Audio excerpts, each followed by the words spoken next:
What's up, Leafs Nation? Welcome back to another edition of After Dark. I'm Zack Phillips, and in tonight's post-game stream, we're going to be breaking down game number 74 of the Toronto Maple Leafs regular season, defeating the Florida Panthers here in a dramatic fashion. That is 6-4 here tonight, moving to 43, 22, and 9. I will continue to break down everything that went on in this game. Matthews getting to 62 on the season, getting some fourth-line contributions, some third-line contributions.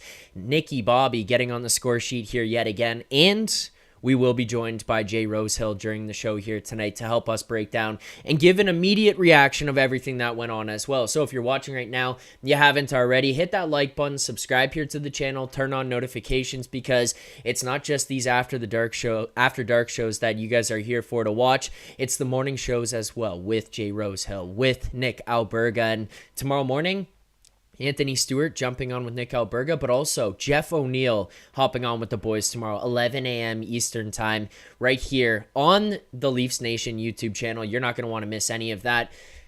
Let me give my immediate reaction on this game here tonight before we get Rosie and before we get his thoughts on what went on and what we just saw, this near collapse that could have been catastrophic into the third period, or in the third period here tonight. But this was an incredible game for 40 minutes. Like, not just incredible. This might have been one of the Leafs' best 40-minute performances of the entire season that we witnessed here tonight.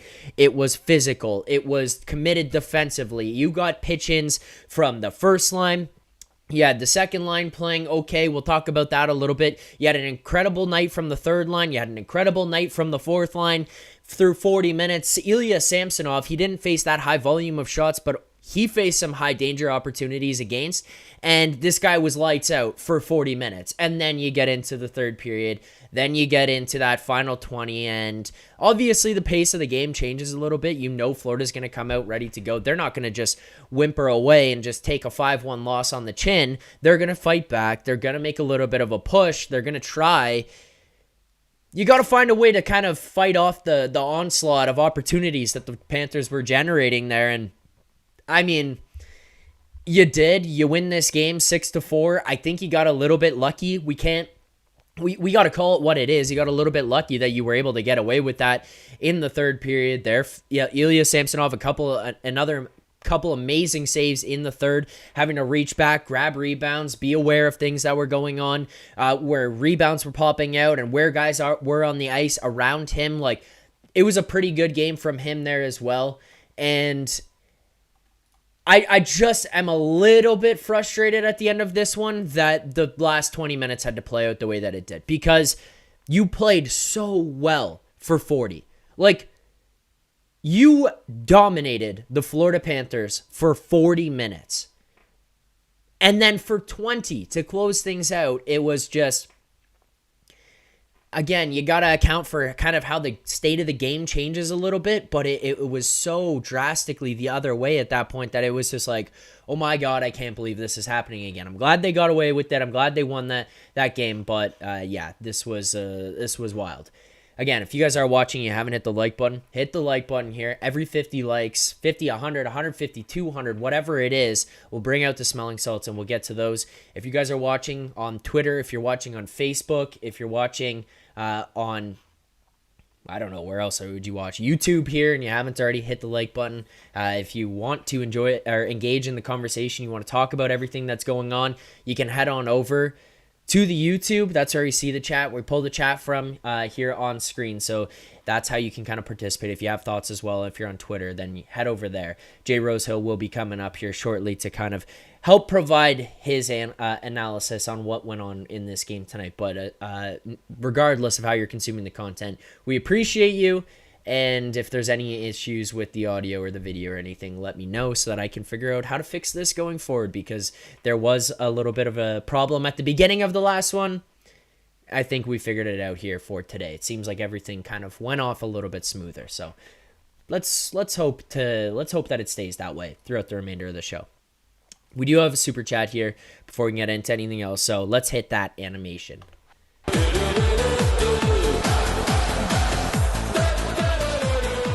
Super chat, Maxentius Decimus, our guy Max. We appreciate the super chat, appreciate the support as always.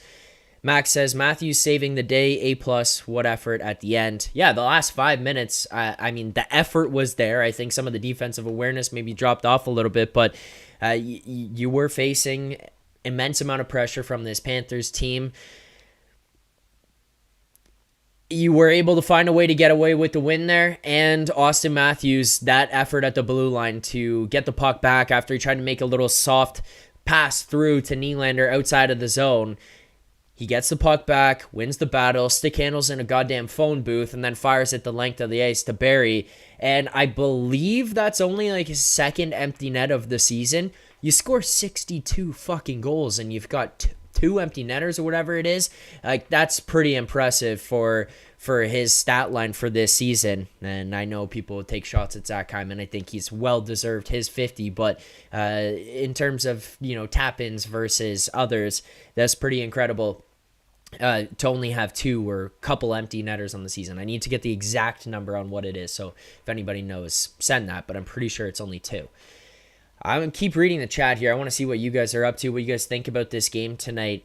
Devin Sr. kind of bringing up what everyone knows and everyone thought about this one and what I had started the show with here tonight. This Leafs team went to sleep in the third.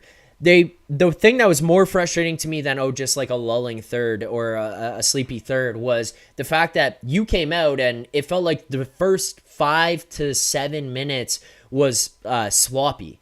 And if you came out in the third period and Florida took it to you, they brought the intensity, and everyone confirming in the chat, thank you very much.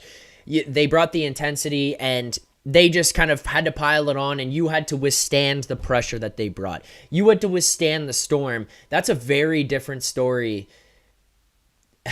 That's a very different story than if you come out and play sloppy like the way that they did in that third period. Now, I obviously don't want to just pinpoint that because that was only a period of what went on, and we saw incredible hockey for the first 40 minutes for sure. I'm not going to take away from that at all, but if we're going to look at the full body of work here, it was sloppy play by the Leafs, a lot of it that led to opportunities for Florida. And as Handshake there is pointing out, the Panthers woke up, no surprise, they weren't going to play like the first 2 periods. Agreed, but if you're the Leafs, you can still play like the first 2 periods. I don't care that Florida is not going to play like the first 2 periods. You can still play like you did. And it doesn't necessarily mean that Florida's not going to push back or create opportunities or try to fight their way back into the game. But if you played like you did in the first 40, then it's going to be way harder. The amount of times I looked out there and saw the Leafs minimizing opportunities, defensively sound, picking guys up in their own zone, blocking shots, committing to get the puck out over the blue line, committing to your own zone in the first 40 versus what was going on in that final 20. It was a stark contrast of what went on between those first 2 to the final third. I don't know if the building got quiet. I don't know if they just went into the room and said, we got it, that's it, game, we won this one.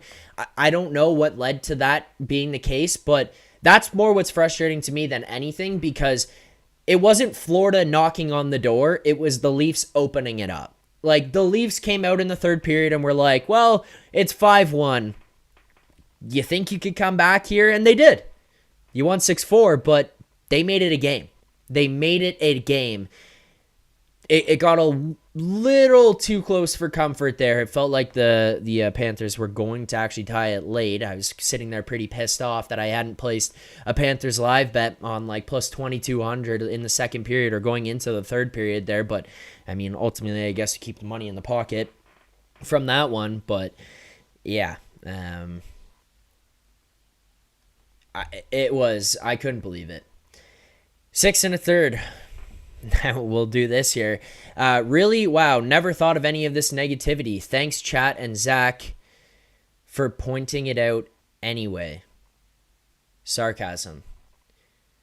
I mean, 6. We got to be realistic with some of this stuff. Part of what I look at in the bigger picture of things, in the grand scheme of things, also is it going to be that easy to score 5 goals come playoff time? Is it going to be that easy for you against the Panthers team when it comes to playoff hockey who's going to tighten things up?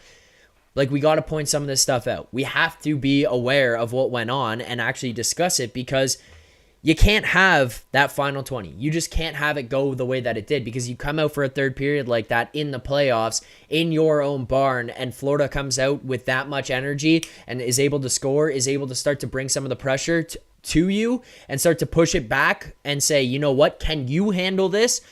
The arena might go quiet. And then you might start to turn and trend into a direction of a little bit of panic, like what we've seen out of this Leafs team before. So it's not like we're going to sit here and harp on them in terms of, oh, wow, this is a shitty game or anything, because Six is saying we won the game. Like, whoop-de-doo, Basil. Fucking, yeah, you won the game, but just because the result was there doesn't mean that the execution was. The process was. You got yourself into a good position through 40, obviously. That's great. That third period, you just can't have that. And in playoff hockey, over a long sample size, over a long period of time, you need to eliminate that. We do have another super chat here.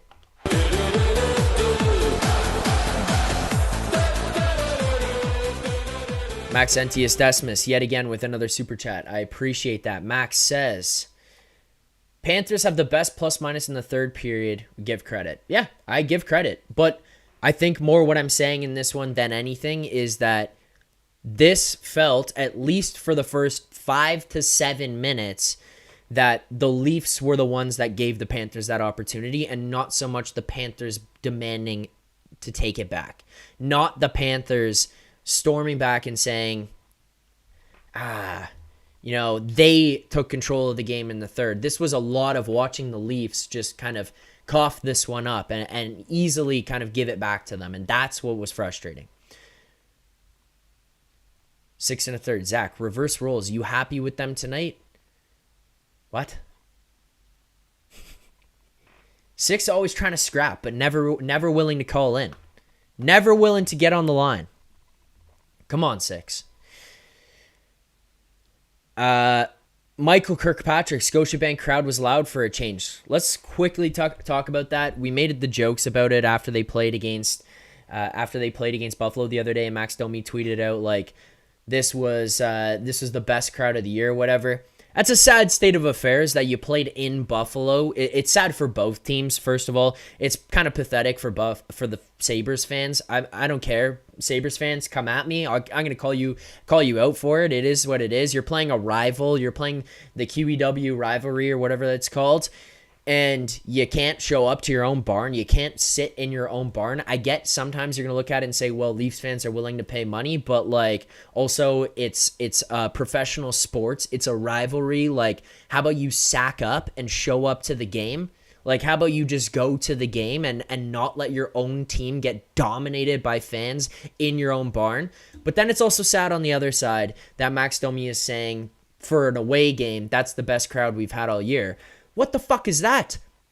Let's get the intensity up in Scotiabank Arena. Like, we want to see that place popping off. You got people in there, in their suits coming from corporate events. You got people in there on dates and stuff. Outrageous. It's quiet. We need to get beers flown. We need vodka sodas. We need people on their feet screaming and yelling and going absolutely nuts for this team. We see some of the intensity pick up when you get to the playoff time, but it's just not quite the same in the regular season, and it's still not even where it is when you look around the league when it comes to playoffs in the Scotiabank Arena. We need some energy in that building. We need some life coursing through these people to get things going. We got to get it up. We got to get the energy up. That being said, as Michael points out, I do think that there was a little bit more life in the building for the Leafs fans tonight. It did sound a little bit more raucous. I don't know what the word is for the first 40. But the concern then also becomes, which is probably baked in because of the history of this team, once we start to see the pushback and the poking from the Panthers, Leafs fans get a little bit timid. They get a little bit concerned. That's not the time to turn it down, guys. That's the time to turn it up and say, you know what, Florida, fuck off. You're not coming back. You're not coming back because we're behind our team. We're going to get loud for our team, and we're going to get things going. Raucous. Thank you, Gord. Appreciate it. But, yeah, I mean, Scotia, got to get rocking. Got to get loud in there. Also, we'll talk about it a little bit, especially with Rosie, because I was confused. But we saw some of the stuff I do want to save just for Rosie. I don't want to double down on it because I know that he's going to be fired up. I was reading his tweets to make sure I could get some things dialed in for when he called in. I was waiting, and I'm like, all right, what can we ask this guy about? There's going to be some stuff for sure. These guys, through the first 40, one thing that they did in those 40, and we need to specify the first 40 because it did not happen in the third period. We have gotten so accustomed to this team responding, right? We went through a long period of time where it was you get punched in the face and nothing happens. You get speared, you get cross-checked in front of the net and nothing happens. There's no life, there's no response, there's nothing. And we slowly started to transition to, oh, we got punched, now we'll punch you back. But it's still not that tough. What we saw in the game against Edmonton, what we saw for the first 40 here tonight was we're going to take it to you. We are going to absolutely bring nonstop pressure. We're going to make your life a living hell. We're going to make it hard every single time you touch the puck. You're going to lose time. You're going to lose space. And we're going to finish checks. It's not about running a guy's head through the glass, but it's about taking away time and space effectively and making sure that he knows if he touches the puck or every time he touches the puck, you're going to jump in there on him. That was what it felt like for the first 40. We need to separate the 40 and the 20 because for the first 40, it was lights out. It was so much fun to watch the way that they were responding or taking the pressure to Florida and not just saying, hey, Matthew Tkachuk's going to come down and cross-check a guy or fall on our goaltender. Now we'll respond. It was, how about we run you over? How about we hit you behind the net and we bring pressure behind the goal line? That's what you need to do. If you want to have success in the NHL throughout playoff series, you want to go on Stanley Cup runs, you want to be able to win series and cups and have that to your name, you got to do that as a team. That's the one thing that I think I've held on to over the last especially month or two is how they've come together as a group and what we're starting to see out of them.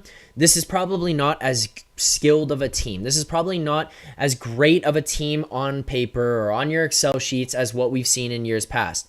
But what I do think that we're getting out of this team is we're getting a group that is far more prepared for playoff hockey. We're getting a group that is way more ready to play a playoff style game where it's you're not playing to score. You're not playing to get goals. You're playing a hockey game. You're playing a proper game.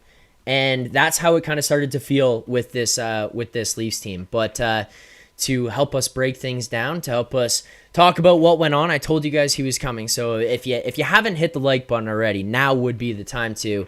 But you know him from the morning show. You know him because he played for the team. And you know him because he is a fan favorite here on the Leafs Nation YouTube channel. Jay Rosehill, welcome to the show, Rosie. What is up? Are we live or what? We are live. People are fired up about this game here tonight. Me too. Fuck. Break it down. I like this after hours thing, man. I'm groggy in the morning and I'm ready to talk. I break it down, man. That was fucking sick. I'm pumped right now. How about you?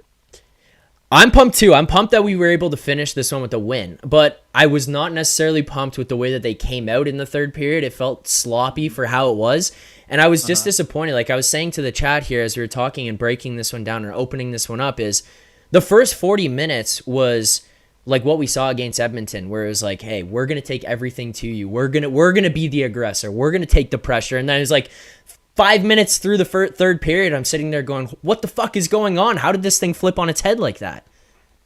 Dude, the thing that you said is what the biggest take of the whole night is to me. It's the first 40 minutes.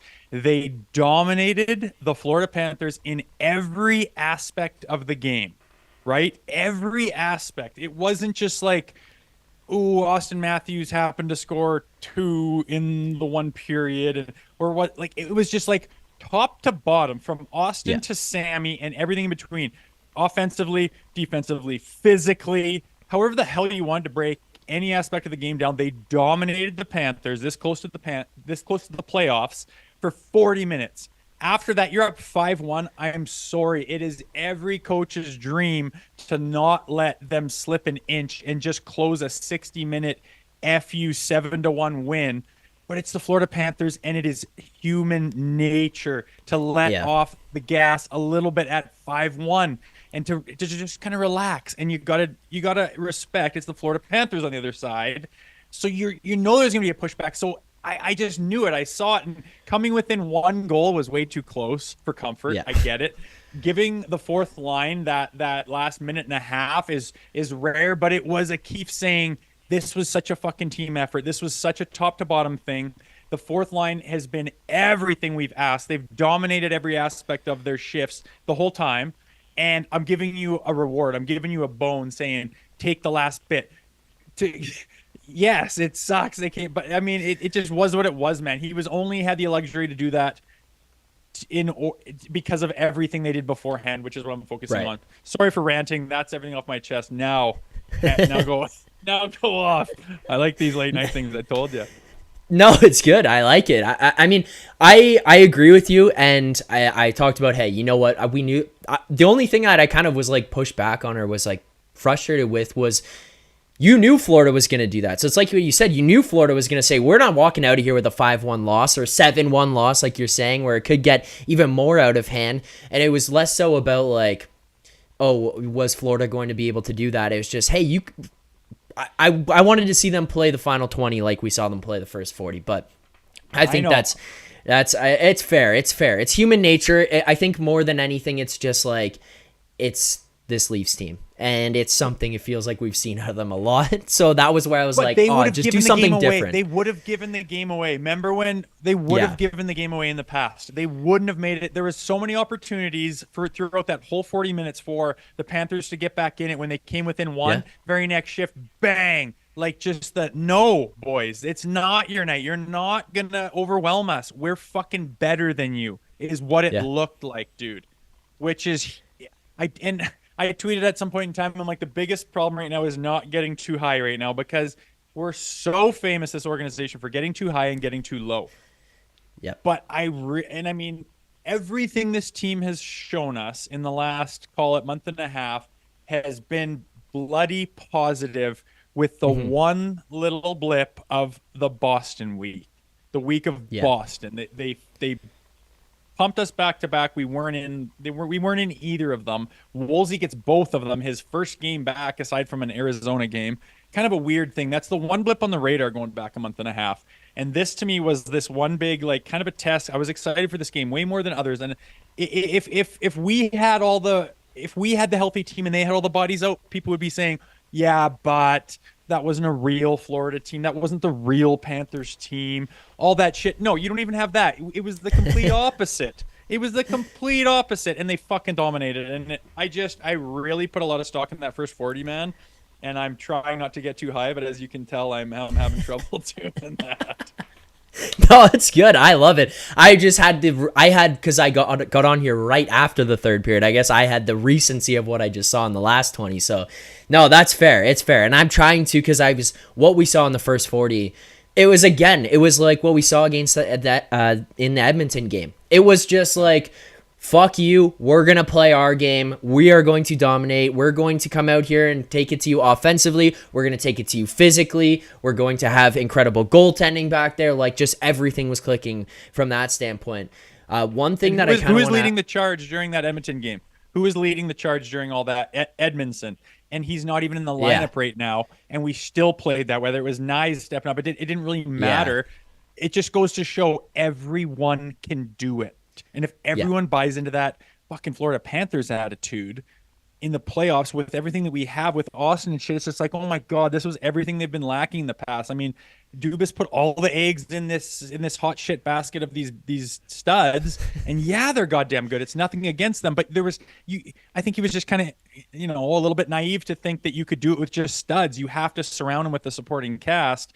And this last little while here at the Leafs, I'm like, all the moves that Tree made are filling these boys with a supporting cast, and like Marner's not even in right now. It's just like, fucking that being like not even having Marner and Edmondson and some of these guys, I'm like, fuck, man, there's reason to get kind of jacked. And it's tough to do because we've been hurt so many times, but I want to give credit where credit is due, man.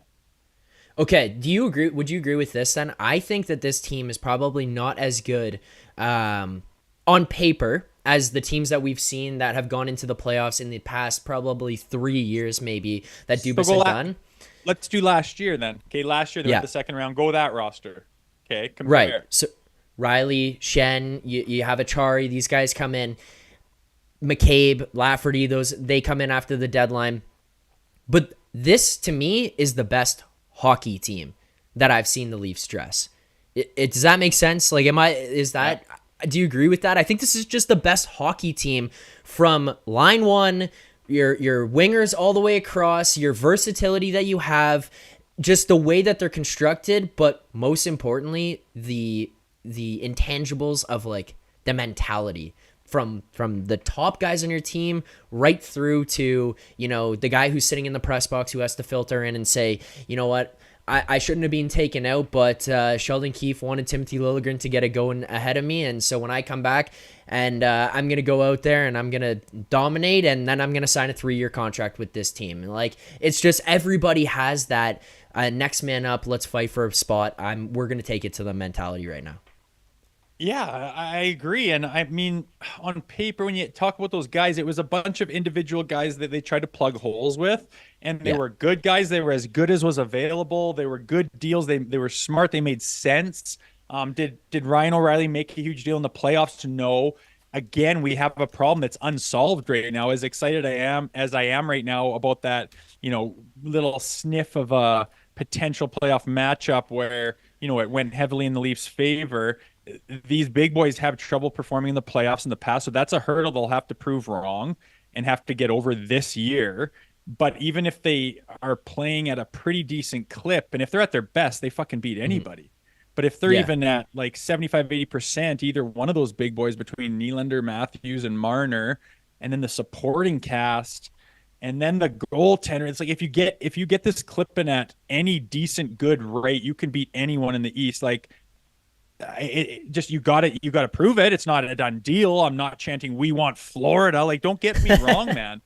But like, this team looks different than last year. They had a bunch of they just didn't gel. They made sense on paper, but this team just seems to be gelling, man. You throw guys in and out, and they're all kind of buying in. And like you say, there's no Edmondson, but they still played that style that won them that Edmonton game so convincingly. It's like, I think it's spreading through that room, and they're all kind of finding it, man. And fucking, we don't follow a lot of teams with such a fine-tooth comb that, guys like us do with the Leafs. But that's what happens when like St. Louis went on a run and the Avalanche went on a run, and when Washington finally won, like, they get that juju going this time of year, and look the fuck out, man. They all come together, and it looks like that's kind of a reason to believe that could be happening in Toronto. Yeah, I agree. I think that this is the most like bonded we've seen this team, where that nice play at the end. You think there was a single Leafs fan in the world who was pissed off that he took that penalty? Like, I can't think of anybody who would be upset at him going and jumping Mikkola. I don't care that they didn't fight. I don't care that Mikkola didn't drop his gloves. Like, fair enough. I think it wasn't dirty. Maybe it was a penalty on the hit that Mikkola laid on Holmberg there. But, like, who cares? And I saw him get absolutely rocked, and he said, fuck it. Like, I'm going in, I'm grabbing the guy. And I think every single person in Toronto at that moment just was like, yes, that's what we need. Like, that's what we haven't seen out of these guys. That you tweeted about that, so I can let you talk about it a little bit as well, and just kind of what that would bring to the room as they're about to head into the locker room and finish out a period where they had already played really well. And also, as you go to answer this, we hit 50 likes here on the stream, so I gotta hit the smelling salts here. They're selling that shit now. It's just pure ammonia, I'm pretty sure. Yeah, pretty much. It's just on Amazon, man. It shows up the next day, and brain cells are gone.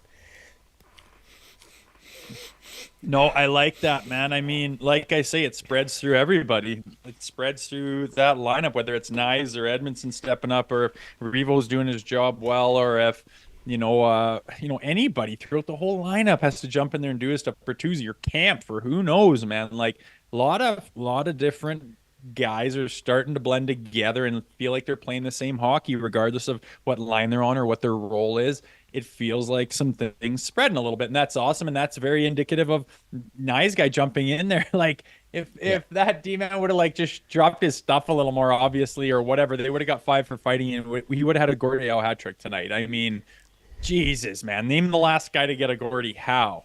And Yeah, he I know. basically, it's not like a guy gets a goal and an assist. Happens all the time when we look at Leon and McDavid or whoever. But like a guy that's like a second or third line guy who actually pretty much got in a fight that game and gets 1-1. Not a lot, man. Like that's just a performance rate by itself, and it gets overshadowed by Sammy's performance. Or like take your pick, right? It looks good, man. And I think to go back that it's human nature to let off the gas, man. You don't often win 7-1, but oftentimes it's 5-1 Yep. going into the third period and ends up a 5-3 game. Like it's not. I just can't. I understand it, and it's leafy to do. Like, couldn't you just close it at 5-2 or whatever? But I'm not putting much stock into that, man. That was a really solid performance. All right, we got a couple super chats here, so I want to get to these because there's some questions for you as well, and just thoughts on this game. So we'll hit that.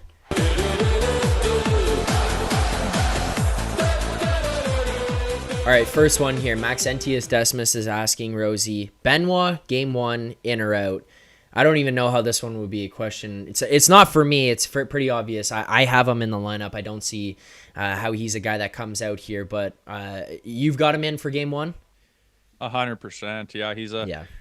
there's a whole bunch of D-men, a whole bunch to pick from, and say what you want, but if it's a playoff game more than anything else, Benoit is like right up there with some of the top. Like he's just not a guy that other guys are coming out before him in the playoffs, is what I'm saying in my mind. Yeah. And I know that he's been scratched in the regular season, and I don't necessarily agree with it.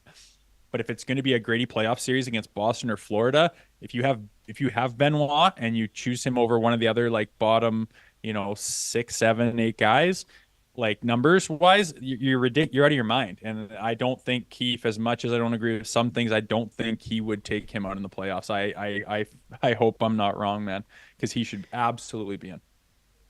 All right, let's play with fire a little bit because people are asking about it in the chat.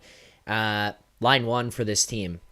I'm obsessed with them. I think that they're just, it's like sheer chaos in the best way possible. I talk about Bertuzzi. I've talked about him on the show before, but it's like when you watch him on the ice, it is one of the ugliest things ever, but in the most like enjoyable, exciting way. There are limbs everywhere. His stick is everywhere. His hair is everywhere. Like this guy is just wheeling around, creating absolute chaos, but like productively. He just does it productively the whole time. Then you've got Domi on the other side who, maybe you can make the case that he passes a little bit too much. That's what my dad thinks, at least. Fair enough. But he's also got the best goal scorer in the NHL centering him.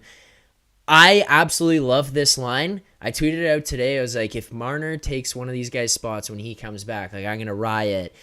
Are you touching that line at all? You keeping them together? And then the final part of that is like, do you think Keefe keeps them together? It's not a kumbaya league. It's not, it's like if he's a good coach, he will leave that line alone, and Yeah. this isn't like frickin' dodgeball in grade 3 where you're sad if you didn't get picked first or second or whatever. No, like Mitch, there's if Mitch is bitchy or Sheldon Keefe feels like he needs to give Mitch that spot just because he's one of the big guys or like this is bigger than that, man. This is a hockey coach with a legit world-class hockey team and some hockey players who are trying to win hockey's greatest prize. It's really fucking hard to do, and they're trying to do that in the biggest way you could do it, doing it in Toronto. And if he comes in and they're like, hey, have you seen how this first line's clicking? Obviously, I got you with like Nylander and like, oh, like, are you kidding me? A second Mitch on the second line it's only a blessing that you can justify splitting up Marner and Matthews because someone else can get Matthews the puck. Marner can get the puck to anybody. I'm sure he can find that chem to split those guys up in a playoff series and trying to like Paul Maurice trying to line match. Like, who the fuck do I put against Matthews? But then who do I put against Marner and Nylander? Like, Let's go, man. Are you fucking kidding me? Leave that line alone. You've been looking for Juju all year long. The only reason I can just understand why you'd put those lines in a blender so bad and have every different possible line combination that exists over and over again over the course of 82 games. I would like to think that when you find something like that first line right now, you'd leave it the hell alone and distribute Marner elsewhere. It's perfect. Yeah, I keep thinking about what Bruce Cassidy said when he was talking about the effect that it had on other teams last year, where he had the depth through the lineup. It's so hard to play against a team that can go 1, 2, 3, 4. And in years past, we go into the playoffs with Marner and Marner and Matthews together, Tavares and Nylander together, and then if you shut down those two lines, you're basically like stuck up Schitt's Creek without a paddle at that point, because you're just saying like, well, Mikheyev, Engvall, and Alex Kerfoot on the third line, like, they're not going to be the goal scorers that are generating stuff. No offense to them as players, but it's just that's not who they are. It's not their game. Now you go these three guys, or four guys, if you want to talk about it, throw Tavares in there, but Matthews, Marner, Nylander, if you even spread them out, Keefe at least has the luxury to say, oh, this isn't working. We need a goal late in the third period. Now stack them. Yeah, okay, that's fine with me, but you go through the first 40 minutes of these guys coming at you wave after wave after wave. It makes it so much harder to handle through 60 minutes, and then not just 60 minutes, but for 7 games. Like, that becomes so hard to take on. Or say late in game 3 when you're trying to go up 2-1 and you're down a goal. Third period, you don't have to wait to the last 2 minutes to stack Marner and Matthews and try it. You can go from like the last 8 minutes of the game. You can switch, hit these two fucking lines with some D-men with their heads screwed on straight who can really be on the D side of the puck, and Sammy doing what he does. You can just wave at these guys for 8 minutes straight and like, boom, you'll tie it up. And like, it's just more options. It's more weaponry. It's more depth. It's what you want in the playoffs. And it's looking better and better. Like, look what they're doing right now, and then just sprinkle Mitch Marner into that second line. Like, let's go. It looks sharp. Sammy, we haven't even talked about him, and we're how many minutes in? Like, there's lots of positives, man. Well, I want to ask you about one here where it could go either way, and people are asking about it in the chat right now, so I feel like a good time to bring it up. But even just with the forward lines, Nick Robertson gets another goal here tonight. This is now back-to-back. This guy's got goals. I mean, I'm watching him play. I had talked about it before. I kind of had said maybe I was a little harsh on him. Maybe it was just some recency bias in a couple of the games, but I called him, he was kind of vanilla to me, where it's like, if he's not scoring, he doesn't make an impact in the rest of the game. Like, I look at a Bobby McMahon or a Pontus Holmberg or David Kampf, where if the offense isn't there for those guys, they do other things for me that continue to help the hockey game, help the Leafs win. And Nick Robertson, I kept looking at being like, it's not there. It's not there if he's not scoring. Now, back-to-back games, he's scored. We still have to handle some of these turnovers or defensive mistakes that he's making at times where it can be costly or can put you in a bad spot. But what have you made of his game over the last week, 2 weeks here where he's been in, the production that we're getting out of him, and kind of that kid line that we're seeing, where I don't think they'll stay together, but the way that they're playing right now? Yeah, well, I totally agree with you. Like, he has a tendency to just go away and be really irrelevant and almost detrimental. Like, if you're not scoring, you're not literally not doing anything. And if you are doing anything, it's kind of like a negative turnover or something on the blue line or something like that. But tonight, like, he was working his nuts off. And that's a big difference. A skill player working your balls off, and then a skill player just kind of like floating in and looking for his cookies, looking for the little soft spot and hoping to get that little soft spot and make little softer plays and just try to play like a real skill game. Like, God, sometimes you don't have it, right? And a guy like Robertson, who's, he's got tons of skill. He's always been the man coming up all through minor hockey and through junior and through this and through that. He's always been the man, the super skilled guy. And it's like, hey, are you skilled enough to be Mitch Marner or Austin Matthews? Or do you need to kind of realize that that's not going to be you and just start working your ass off? Maybe never turn the puck over. Like, you can't quite play that skilled of a game, but you're so good that if you work your nuts off, did you see how fast he was tonight? 3 times he pulled away, and I was like, well, I've never seen him do that, because he's working super hard, man. And then he's got those hands and shit, like that nifty like breakaway move. It's like, oh my God, how many like Marner gets breakaways all the time, and Domi gets breakaways all the time. That Robertson breakaway, I was like, holy fuck, does he know what he's doing, right? Handy. When you're working your nuts off, if you want to finish some checks or something, dude, you're in the lineup every fucking time. But Yeah. you can't just rely on Mr. Goal scoring and not do all that other stuff. You're not good enough, or we have players that are better than you that you're just not going to replace. So I thought it was a good night for him as far as maybe being like, I need to go out there and fucking work and earn this spot in the lineup. And if he keeps doing it, like you say, he's getting on the board too. Hey, he's a viable option at this point. There's whatever 9 games left, 8 games left, 9. It's coming down to it, but he's making a case for himself for sure. Yeah, 9 minutes and 9 seconds of time on ice for Robertson there. He had a goal, assist, a shot, one shot on goal, so 1 for 1 for him. A hit, a takeaway, and a giveaway. No, not a lot, but he made it work for what he played. And I agree with you. It was like looked like he was shot out of a cannon. I think he kind of looked like that in the game against Buffalo the other day as well. Obviously, still some stuff that he's got to clean up, but it's just, hey, if you're not going to score goals, what else can you bring to us? And I think over the last little while, the energy and the intensity has at least looked there, even if some of the other areas aren't as clean. A guy who has looked pretty good over the last bit and deserves all the flowers. You brought him up a little bit earlier. Ilya Samsonov. His save percentage tonight is not going to do justice for what he did at .867. He makes 26 saves on 30 shots. How important was this guy to the Leafs game tonight, especially through the first 40 there, where there was fallback, grabbing off the lines, a couple backdoor saves, some odd man rush saves that this guy is making. How much of a difference does it make having him in net, playing the way he is right now, kind of approaching the game the way he is mentally as well?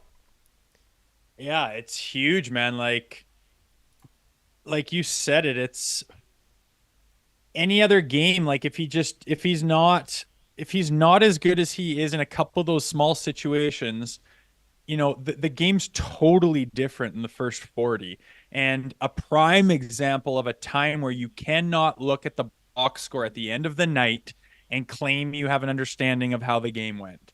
Case in point is 8-6 and 26 saves. It doesn't look like, but yeah. Like you say, in the first 20 there, in the first 40, some of those last line saves, a couple of those, like, there's a shorthanded breakaway there, like mini breakaway, and like just big blocky type saves and in position, and a couple of those line ones, that huge rebound on with his right pad. I can't remember who it was on, like countless times where even if half of those he's just a step behind and they score on it, the game goes totally differently. But you make those 3-4 saves in 40 minutes, it's not a lot, but it fucking is a lot. It's big scoring chance opportunities where even the really quality scoring opportunities, he makes that save and just gives them the chance. It gives you so much life, so much confidence on the bench to feel like you've gotten away with a mistake there.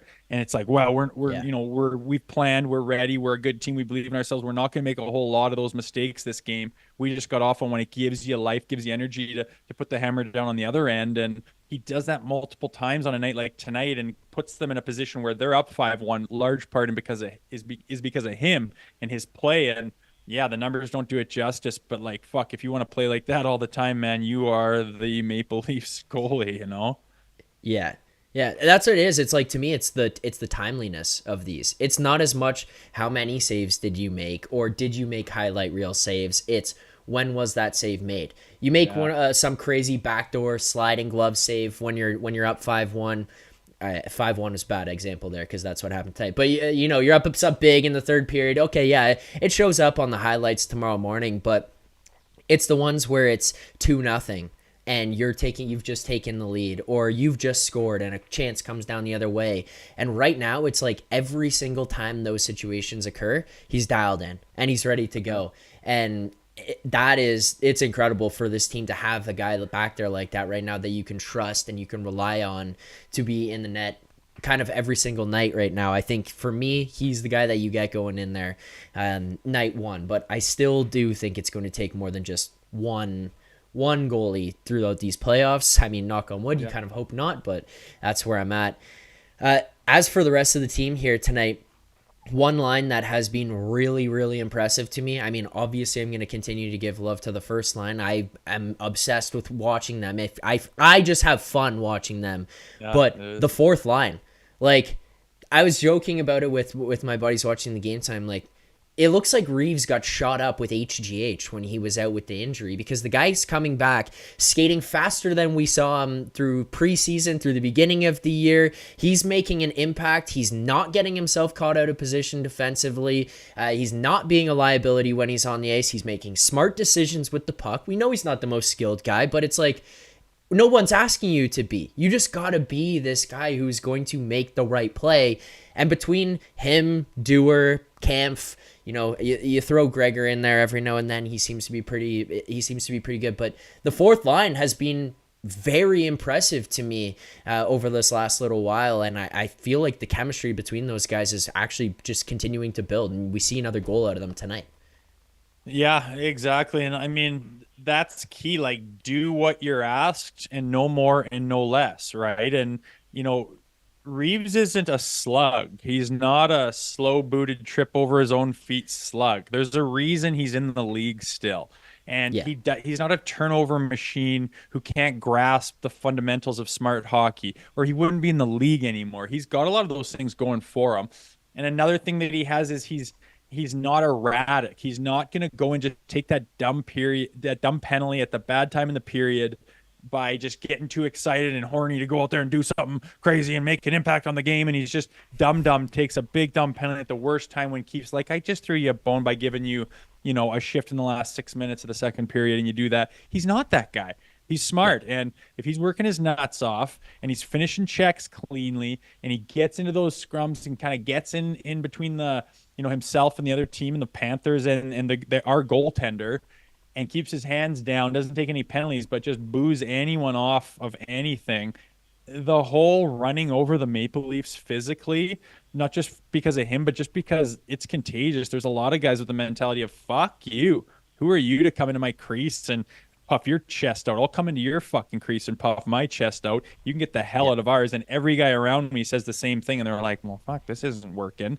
It's a different look from the Leafs this year, man. And like I said, Edmondson was leading the charge in that. I was just so fired up for his performance, even though it's just like a stay-at-home D-man, not flashy, not something you talk about on the highlight reel performance. But it's that kind of shit that the Leafs have been missing, man. And we know they have all the the Marners and the Matthews. We know all that, but what have they been missing? And it's the little shit that people kind of miss and don't pay too much attention to, but it is the missing piece to this Toronto team. And I mean, I'm not building them up. I'm not saying they're going to win the conference or anything like that, but fucking they have a lot of pieces going, and a lot of their detriments to them in the past seem to be a lot more solid than they have been in the past, in my mind.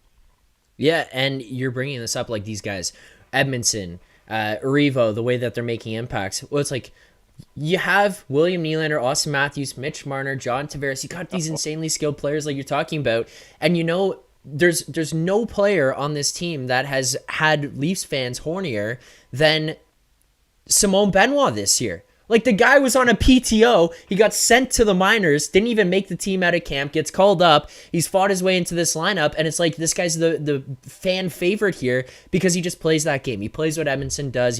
These guys just play that style that Leafs fans have been just dying for so long. It's the consistency, the reliability of these guys. It is, and it's not Norris Trophy caliber stuff we're talking about, but for every Stanley Cup championship team where you notice the Drew Doughties that stand out, and yeah, those are the backbone of it all. But if you don't really follow that team that well, there is a lot of Simone Benoit's on the back ends of those teams that you don't notice as much, and they don't get up on the score sheet, but they bring that factor that just is such a strong thing if you want reliability and some confidence in the back end, and to not make that silly offensively minded player to actually finish that check or to break up that 2-on-1. Like, he's capable of doing that, and he doesn't seem to be nervous to be here. He doesn't seem to have the weight of the world on his shoulders, and that's brought guys down in the past in this market. There's lots of little intangibles that you could be excited about this year. And I mean, this game tonight and what we've been talking about so far, like we haven't even hinted at speaking about William Nylander or John Tavares, or like there's other guys that can step up in these games. Like you don't think we're going to need those guys in the playoffs. Like Johnny T could score like a series winning goal. Nylander could have a hat trick in the fucking playoffs out of the blue and just be like, oh my God, like these guys are all capable of that kind of shit. And Yeah. we look as deep as we've ever looked in my opinion, quite a long time. Yeah, I agree 100%. It just feels different.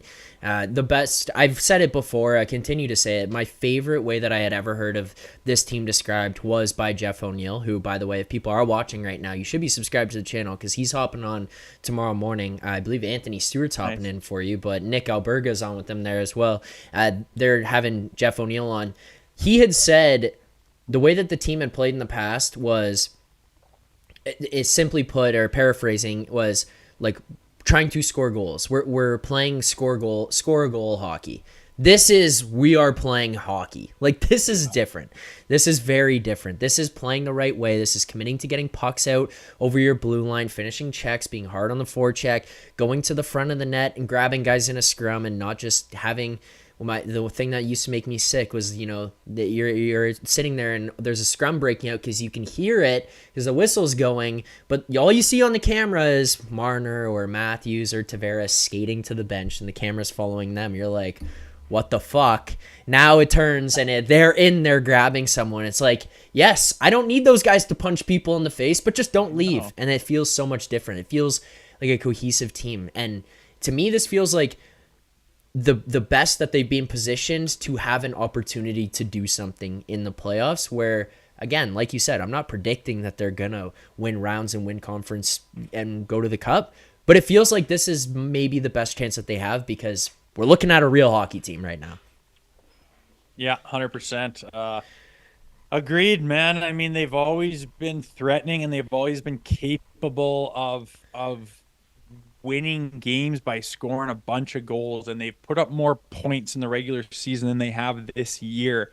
I get that, but it's always made them come up short. It's always been too little, not enough in the playoffs, and it's for a reason. And people that follow this team, and God, there's a lot of them, they've been crying for this kind of depth. And it's not a knock to Mitch Marner or Nylander or any of these guys. It's like, yeah, you are fantastic hockey players, and we don't want to give you up.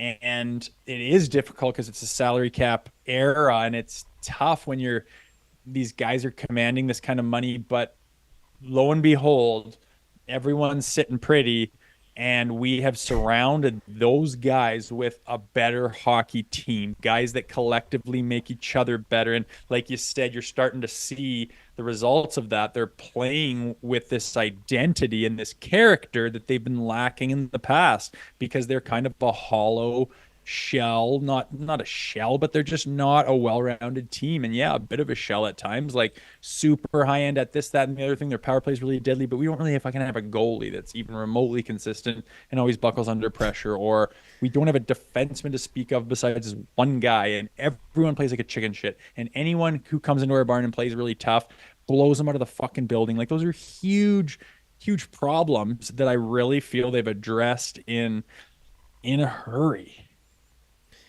I got to do smelling salts here again. There's a lot of people watching. A lot of people came here to see you, Rosie. So we got 100. I appreciate everyone who hit the like button.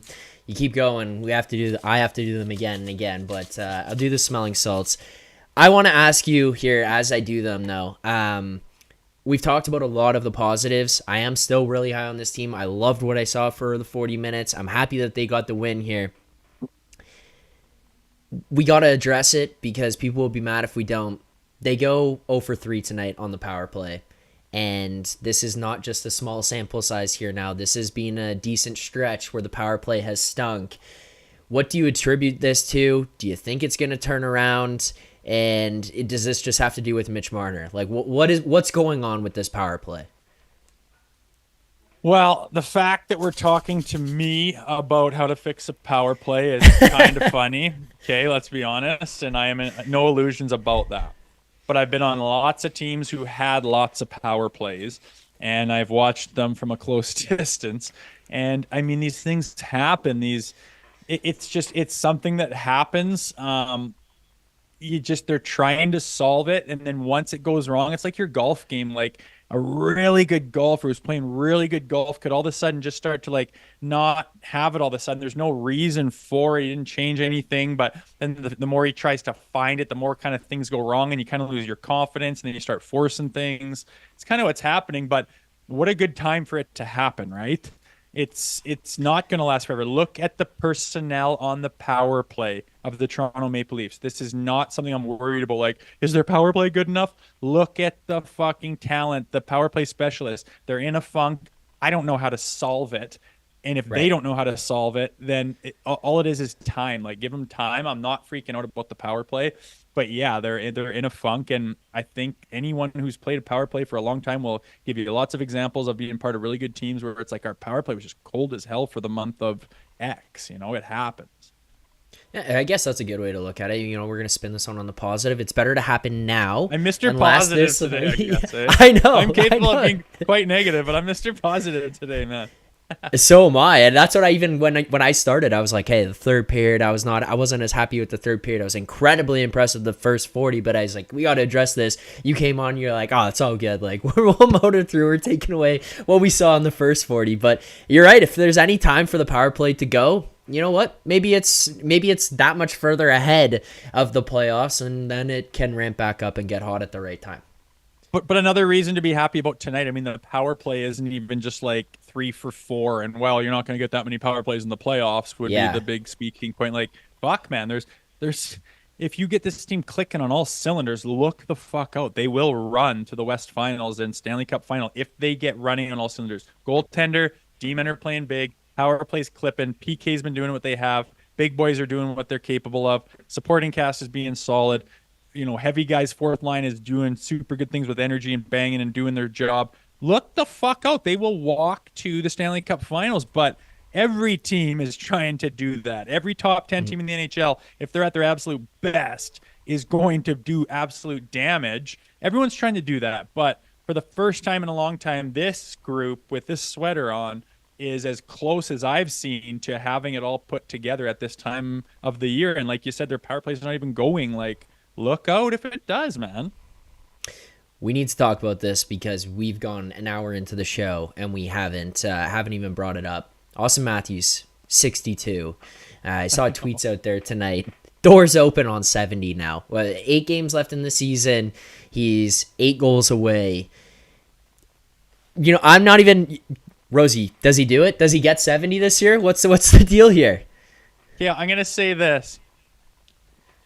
He won't do it unless he gets a hat trick at some point in the next 8 games. He needs a hat trick to get to 70. Okay. That's what I'll say. If he gets the hat trick at any point in time, I say 70 is absolutely on the table, but you got to cover that ground. You got to give yourselves a couple of games not to score. You're not going to score for every single game. I think give yourself a hat trick and you'll have a serious look at fucking 70, man. How insane is it that he scored 62 goals and only 2 of them have come on empty netters? I know. It's like the last two empty netters where he's shot and it's gone in. I'm kind of jacked because it seals the deal for the team. Then I'm like, fucking Austin has another one. And then you remember we never have this feeling. Like he never gets empty netters, but the last 2 he's nailed in pressure situations. That was super poised with the puck. I really liked, I think it was what Friedman said at the end of the game there, how, you know, the difference between him and like a Barkov, like Matthews isn't a defensive liability for how disgusting, like goal scorer, like Ovechkin, his whole career has been a defensive liability, man. Like he gets caught sometimes where you're like, oh my God, right? He got it done and he won a cup. Fuck, one of the greatest goal scorers, like probably the greatest goal scorer up to this point in time. Not a knock on Ovechkin, but Austin doesn't have that like lazy gene, that fucking, are you kidding me? That selfish gene, going for the breakaway, bad turnovers, man. Like you have him out there in the last minute and he gets it done on the fucking blue line and then buries the empty netter. Doesn't go a foot wide and it's an icing or whatever and then face off in the ozone. Holy fuck. Like he's well rounded, and I don't think he gets enough accolades for that part of his game because everyone's so enamored by his 62 with 8 games to play. Yeah, well, he's one of the top players, not forwards, not centers, top players in the NHL in takeaways. He's one of the top forwards in blocked shots, and we're talking about a guy who scored 62 goals here and who just doesn't get enough credit for that stuff. It's fucking insane, Rosie. It's insane. I see someone here. This is an interesting one because you did play. I did not. I'm interested to hear your perspective on this. Someone said, I hope he doesn't get 70 so he goes into the playoffs with a little bit of fire in him, a little bit of piss and vinegar about the fact that he didn't get there. Do you think that matters at all?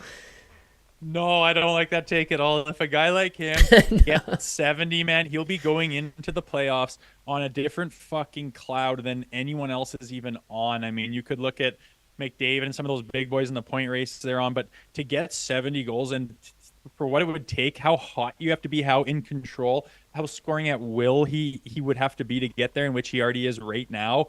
You'd be so high on the hog, you would be like, the sky's the limit. Like, I could win this fucking series myself if I work my nuts off and like pull it together. Like, I am so hot right now. I am so much better than so many players. I am so good at scoring and just so good at hockey. Like, that's the level that guy would be going into the playoffs on. If he reached his 70, it would have to be that goddamn hot.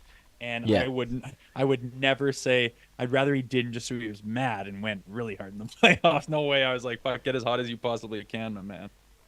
All right, well, before I get you out of here, Rosie, I appreciate you taking the time that you have here. I asked you pretty much everything I had that I was like, I need to save this for when Rosie gets on. I need to hear his opinion.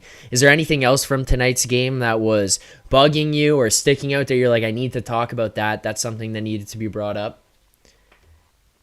I think we touched on a lot. Like, you did mention, like, for Tuesday, like, when he's playing, how he's bouncing around like a ping pong ball, like a maniac, and there's these weird plays and odd situations he gets himself into, but he often comes up with the puck out of him or draws a penalty or gets a breakaway or buries a goal or gets his teeth knocked out or gets Jesus, he's a fucking wild card out there.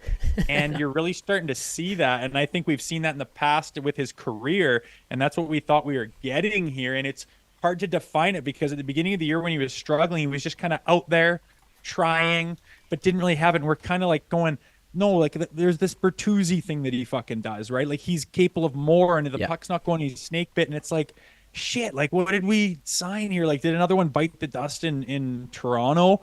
But he's found it now, and he's been hotter than shit, and it is Bertuzzi.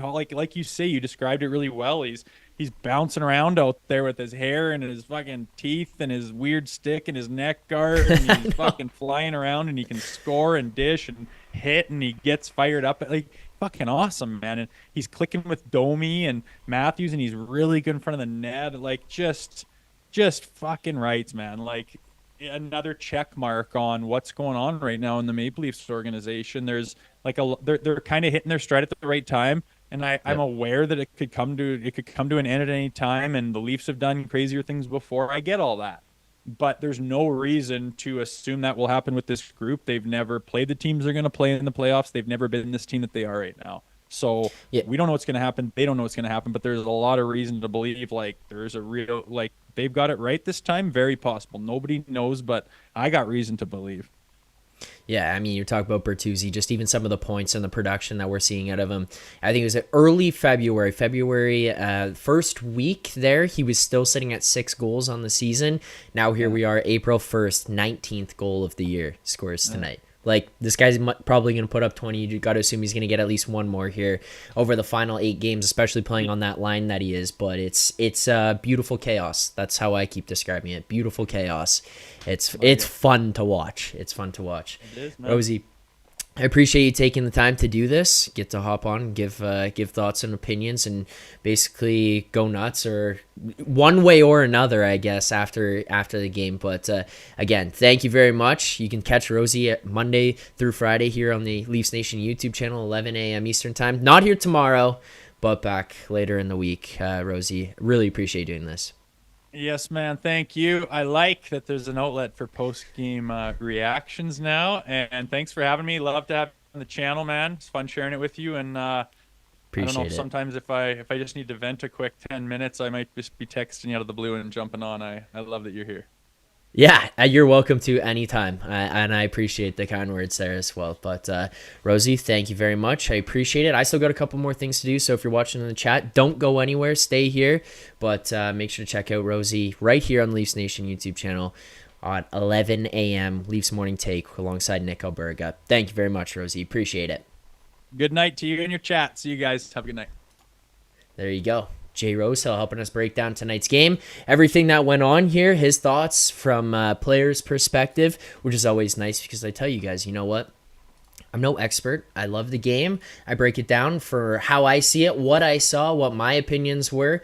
But to get someone else to come on here and give us some opinions on everything and take us a little bit inside, it's nice to have. It's nice to have that little backup here to help bring you guys some stuff. But look, we got a couple more things we got to get to. I do have another super chat as well. We're 5 likes away from doing smelling salts again 3 times here on the channel. I've done it before on other channels, on other streams where we've gotten up to 200 likes and whatever, but 150 likes here on this stream, 3 smelling salts huffs, I guess would be the best way to put it, would be the most for this channel here. So if you're watching, hit the like button, subscribe. Let's get up to 150, 200 if possible. We got 300 people watching right now. Why can't we get to 200 likes? Couple more things. Let's first start with the super chat that we have here.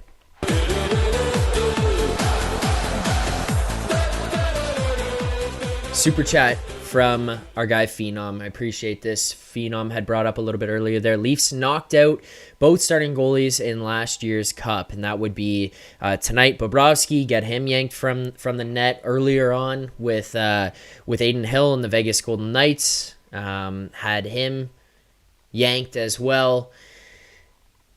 Yeah, this team is able to absolutely light it up at any given moment. It's more just a matter of how else is that game going to go, because we've seen in years past where, yeah, the Leafs will play Florida or Tampa or Colorado, Edmonton, you name it, and they go nuts on the score sheet and put up a ton of goals, but the rest of the game isn't necessarily what you'd want to see in the playoffs. These games that we've seen them play against these teams have been. These are games we walk away from going, man, that was perfect. That was, or near perfect at least. Or that's playoff hockey. That's the right way to play. That's kind of how it felt. Obviously, we want things a little bit differently in the 20 minutes. Rosie there saying, you know what, it's all good. That was kind of expected, human nature. So, fair enough. But, yeah, I mean, you're able to chase those guys. You know you're a high-powered offensive team, but what else are you going to do for the rest of the game? How else are you going to play? You're able to get it done, and this team has just looked a little bit different than what we've seen before.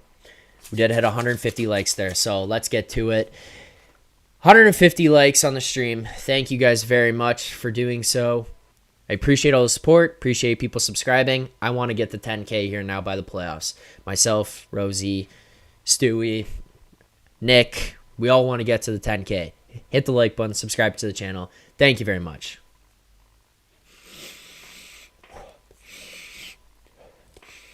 Whew. There we go. All right, next thing I want to get to, if you followed along, if you watched the game preview, you would have seen it. Rosie and I talked about it a little bit. Power play's not clicking right now. I'm not going to lie to you guys. I fucked up a little bit. I saw a report that said Sheldon Keefe says they're keeping the same lineup. They're keeping everything together. First power play, Max Domi was out there, not Tyler Bertuzzi. I was a little bit confused. I don't know if I had just read something wrong or what happened there. I was under the impression that at plus 440, we're getting a great bet on Bertuzzi to score a power play point on that first unit, getting those chances. Nope. Doesn't go out on the first power play. That sucks. So that's going to hurt us. The power play also not clicking like we'd want it to at this point. Maybe these power play point bets, it's going to be tough. They're going to turn around at some point. It just wasn't here. And with Tyler Bertuzzi not being on the first unit, not going to happen. We are still up on the year. So if you've been following along, betting the same unit sizes, following along with the unit sizes, you should still be up here as well. Remember, be responsible with it. But you should be betting at Bet99 as well. We talked about the fact that we're happy to have these guys on as sponsors. Not just happy, we're beyond ecstatic to have them as sponsors. We appreciate them. You should be signing up because it's your local Canadian sportsbook and online casino built by Canadians for Canadians. Fast transactions, smooth payouts. It's easy. It's easy to bet with Bet99, and they're Canadian. Why would you not be betting there? Why would you not be betting at Bet99 if you're going to be betting on the game? Head on over there, top tier customer service as well. It should be your choice of sportsbook. You must be 19 plus. Please play responsibly, available to persons in Ontario only. But, I mean, look, we're talking about Bet99. I'm talking about the fact that we lost this bet tonight. We love them as a sponsor. We're still trying to take money from them. We're still trying to take money out of their pockets. We've taken a little bit, but not as much as we'd like at this point. So thank you to Bet99. Make sure to head on over there and sign up at the Bet99 Sportsbook. Couple more things before we can finish this one out. I appreciate all the support. I appreciate you guys showing up, liking the stream, subscribing, all that stuff. We got to get to our play of the game.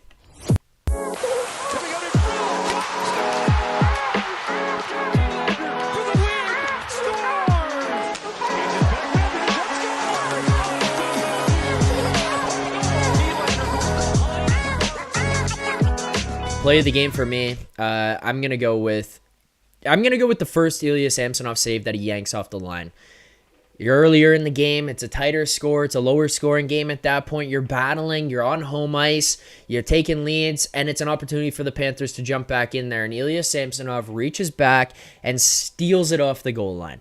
Just yanks it off the goal line and starts to rip the hopes and dreams out of the Florida Panthers' hands right there with that save. Like that, to me, I don't think I've given him enough credit over the last little while. I don't think he's gotten maybe any of these play of the game so far this year. Like we're at game 74, and I don't think I've given him a play of the game yet. If it's going to be any, it's going to be that one for me. Ilya Samsonov, play of the game. Now, I do have some honorable mentions.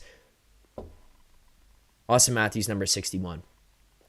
Wins the draw. TJ Brodie drives the puck down around the net, comes out the other side. Austin Matthews bullies the fuck out of Sam Reinhart in front. He little brothers Sam Reinhart in front of the net, pushes him, gets to open ice, gets open and says, you know, I scored 60 this year, Sam. You're 50, you're 51. It's cute, but how about 60, big guy? And he steps back, gets open, is able to tap it in. TJ Brodie making a beautiful pass across. TJ Brodie's taken a lot of slack, or taken a lot of shit this year, as he should have. That's a beautiful pass. Another honorable mention. Nick Robertson, breakaway goal. Absolute jets, gets on his horse, gets down the ice. Matthew Knies, nice little slip pass through to him. He gets in. He's able to absolutely burn Bobrovsky there. Basically sends the guy into the fucking corner. His jock strap is hanging from the Scotiabank Arena right now. The rafters in there. That was a beautiful goal. Shout out to Nick Robertson for that one. Final honorable mention here, just a little bit of a tier below. Matthew Knies, having the piss and vinegar inside of him, showing a little bit of snot and saying, you know what, Mikula, I don't care if it's a clean hit, dirty hit, penalty, not a penalty. You smoke our guy like that, up yours, and he goes after him. It changes the way that this team plays. It shows a change in mentality. That guy's in his first year in the league. And he goes in there and says, I'm going to go out and grab this monster defenseman, and I'm just going to jump him. I don't care, because you smoked my line, mate. There's not a single person in Toronto, there's not a single Leafs fan in the world right now who watched that play and said, oh, I wish he didn't do that. That was... Shout out to Matthew Knies for that. Honorable mention. Final thing before we wrap up, let's get to our grade of the game. You want answers? I think I'm entitled. You want answers? I want the truth! You can't handle the truth! All right, grade of the game here. I'm going to go with an A. I would go to an A+, had the third period not panned out the way it did. I know Rosie was really high on the first two. I am as well. I'm not going to diminish that. But how it went with the third period, I wish I wish it was just a little bit tighter. I still think that for the first bit, you could have withheld some of what Florida had brought to you if you just kind of didn't flip it over and hand it to them. Like, you really at that point were just creating your own mistakes and giving Florida opportunities to try to open up the door a little bit, and the Leafs kind of just open it up and let them in. There's no need for that. We don't want that in the playoffs. I see a lot of people saying B's and B+. I feel like I'm higher on this game. Like Samsonov was a stud through the beginning. I think he kind of got slapped around a little bit. At the end, you're missing Marner, you're missing Riley, Liljegren, Edmondson. Like you're missing all these guys, and yet you dominated the Florida Panthers, and you took it to them the same way we had seen them do it to the Edmonton Oilers. All the credit in the world to them for that. I'm at an A. Austin Matthews gets to 62.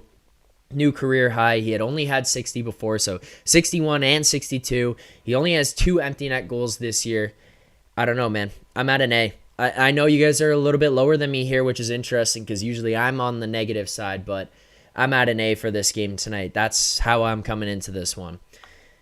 That's going to do it for me for tonight's stream. I do appreciate all the support. I appreciate everyone who's here, who watched tonight. We're almost at 200 likes on the stream. We had 300 people watching.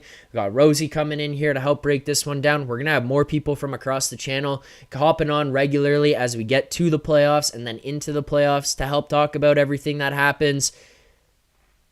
6-4 final. I mean, this is Bailey saying when it was 5-4, it was a B. Fair enough. I get that. And I'm willing to have some of the leniency and say, you know what, maybe I should be at an A- on this one and be a little bit closer to that.